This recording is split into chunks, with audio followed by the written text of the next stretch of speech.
Para ponernos en contexto, el Alfa Romeo GTV o Alfetta GT es una obra ulterior a la propia berlina Alfetta, la cual marcó un antes y un después en la firma italiana. Habían encargado el estilizado diseño coupé a Giorgetto Giugiaro para que a mediados de los años 70 este fuera presentado al mercado. Como todo modelo, a lo largo de su vida útil, el coche atravesó varios procesos de reforma, tanto a nivel técnico como estético, hasta verse consumada su versión definitiva ya entrados los años 80.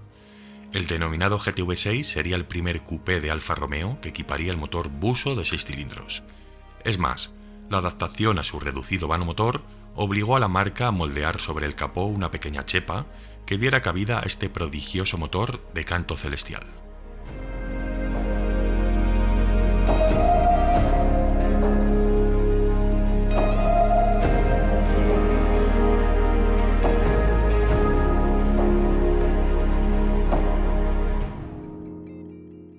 Con el Alfetta GTV en las calles llegaron las versiones de competición, muchas de ellas dotadas del motor Buso, como por ejemplo el precioso chasis Rothmans Grupo A, pilotado por el gran Yves Loubet, un piloto que por cierto ofrecía una conducción de gran espectáculo. Años atrás, con el Grupo 4, los rallys se consagraron pasionalmente a lo largo del viejo continente, pero primero vamos al principio, el Grupo 2. Uno de los chasis más interesantes que se construyeron bajo esta regulación partiría de una unidad oxidada. Se trataba de un Alfetta GT 1800 de 1975 que Peter Hilliard y Lou Bertorelli restaurarían para competir con el equipo oficial de concesionarios Alfa Romeo. Utilizado como coche del Grupo 2 para el Tourist Trophy de 1981, equipó piezas de Autodelta y también correría en la serie Aroc antes de ser retirado. Bob Dove, uno de los preparadores del equipo de concesionarios Alfa Romeo, recibió el encargo de construir este motor. Se trataba de un North 2 litros que generaba alrededor de 185 caballos, y aunque se podían alcanzar cifras mayores, se buscaba principalmente la fiabilidad en este caso. Otro de los primeros chasis construidos bajo la regulación del Grupo 2 sería por supuesto de Autodelta. Este coche oficial, con un motor de 1,8 litros, se actualizó a 2 litros gracias a un incremento en el diámetro de los cilindros. La transmisión era una Autodelta de 5 velocidades y también presentaba un diferencial de deslizamiento limitado y frenos ventilados Lockheed. Este Alfetta desarrolló una potencia aproximada de 180 caballos y 210 caballos cuando equipó la culata de 16 válvulas e inyección. Mientras tanto, el candidato ideal por parte de Alfa Romeo para afrontar los rallies del Grupo 4 seguía siendo sin duda el Alfetta GTV. El problema radicaba en que las aspiraciones de la marca iban más allá de los eventos nacionales, incluso apuntando hacia el propio campeonato del mundo. Para ello, el Twin Cam de 2 litros y 130 caballos, que entonces propulsaba el coupé, pecaba de modestia y se mostraba insuficiente.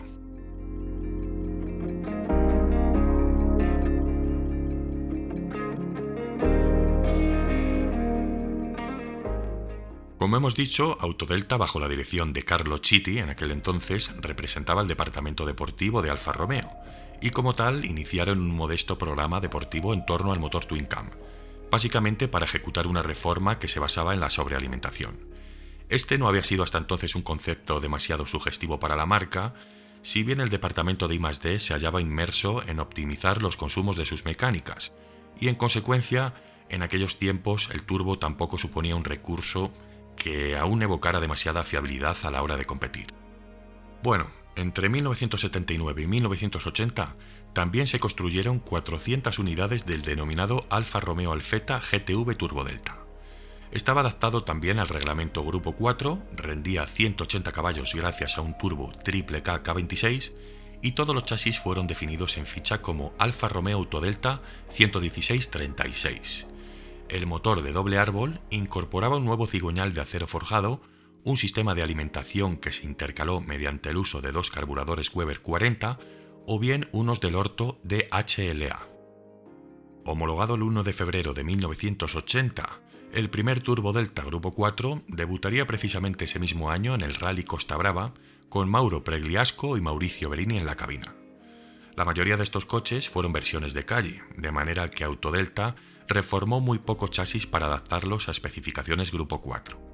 No obstante, muchos de los coches restantes fueron utilizados por la propia división como mulas de prueba, realizando distintos tipos de test y algunos ensayos técnicos que luego se verían aplicados a las verdaderas unidades de carreras.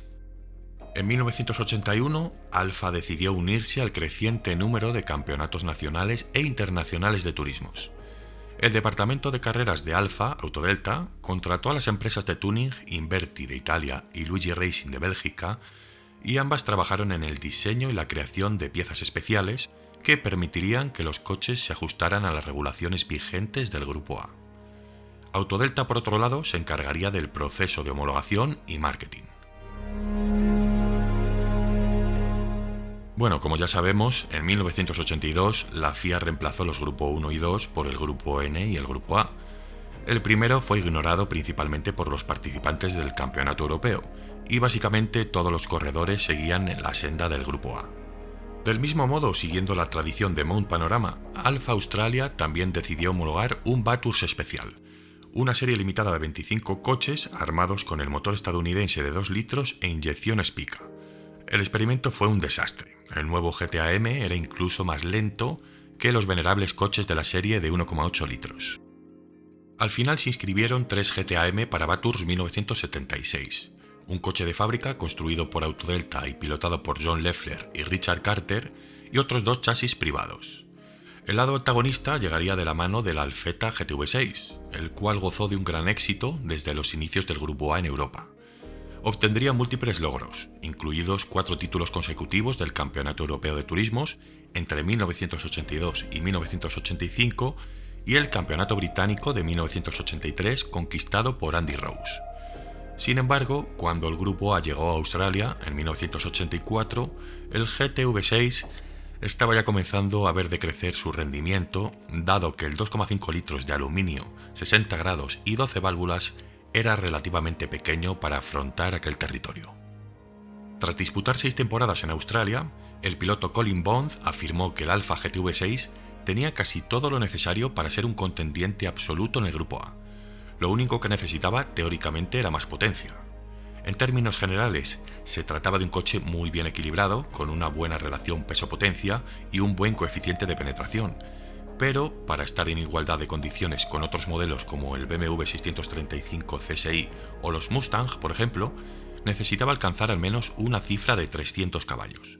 El problema es que el italiano estaba bastante lejos de ese número. Aquella época dorada de los Grupo A nos dejaron momentos para el recuerdo, como presenciar, por ejemplo, al campeón de Fórmula 1 Alan Jones conduciendo el chasis Luigi Racing durante la ATCC de 1985. Estos chasis de competición en Australia pesaban cerca de los 1050 kilos, pero la cifra mínima de la clase en Europa era de 960, muy tentadores pero difíciles de alcanzar con este modelo. Mecánicamente, las versiones de competición Grupo A del motor Busso V6 tenían entre 240 y 250 caballos, y uno de los lastres principales era que la escueta cilindrada solo permitía un ancho de neumáticos de un máximo de 10 pulgadas. En este caso, como los Holden VK Commodore o los Mustang V8, que eran mucho más pesados, aproximadamente en torno a los 1300 kilos, sí se les permitía usar neumáticos de hasta 13 pulgadas de ancho para compensar. Algunos de estos motores Alfa iniciales que participaron en Europa se alimentaban mediante una extraña configuración de 6 carburadores del orto, de 40 milímetros en este caso. A principios de 1982, ambos preparadores, Inverti y Luigi Racing, prepararían 6 chasis en total para la División 2, que eran coches de hasta 2,5 litros, y tuvieron éxito desde el principio, con Luigi Racing consiguiendo el título 3 años consecutivos, desde el 82 hasta el 84. Por supuesto, los GTV6 del Grupo A corrieron en rallies con éxito. Estos chasis eran en gran medida turismos del Grupo A adaptados para rally. Mención especial en este caso a la unidad pilotada por el campeón francés Yves Loubet, un piloto que me gustaba especialmente y que está dentro de mi lista de favoritos.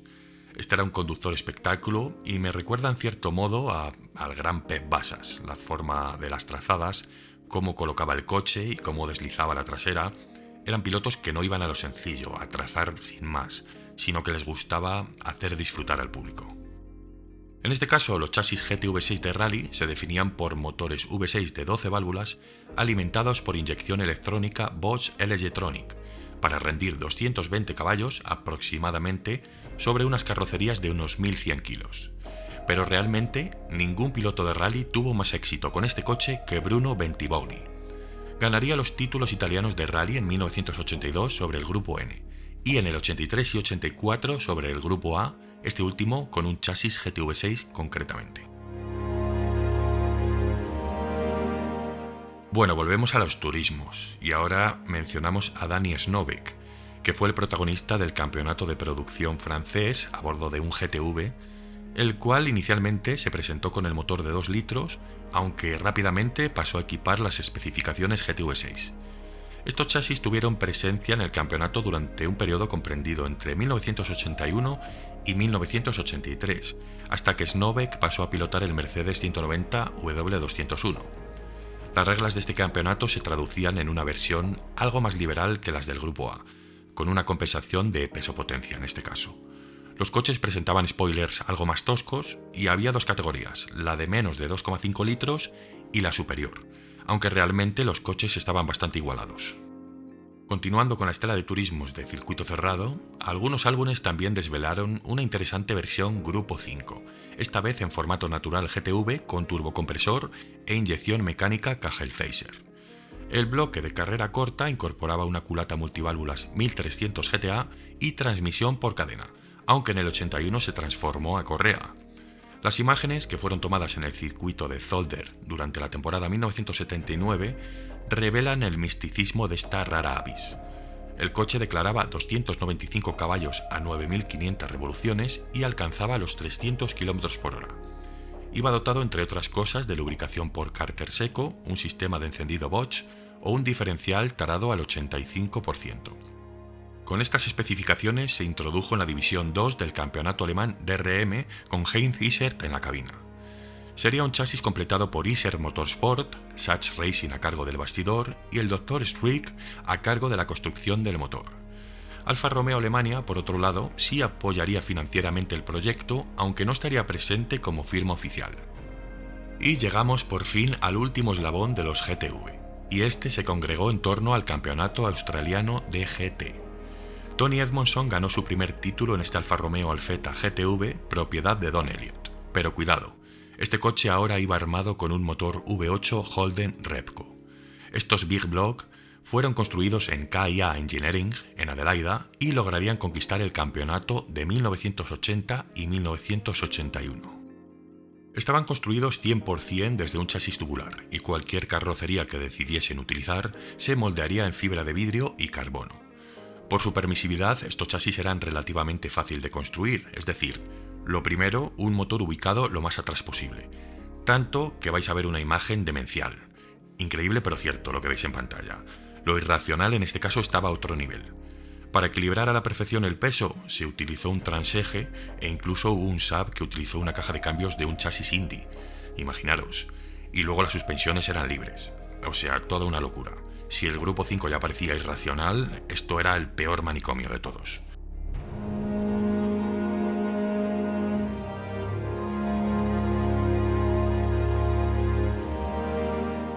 Este coche es como un sueño, ¿no? Un fetiche. ¿Qué os voy a decir? Desde chaval le veía y ya era pura admiración lo que sentía por él y por Alfa Romeo en general. Bueno, quiero aclarar que en este caso hubo muchísimas más unidades construidas, tanto en Grupo 2, Grupo A, etc.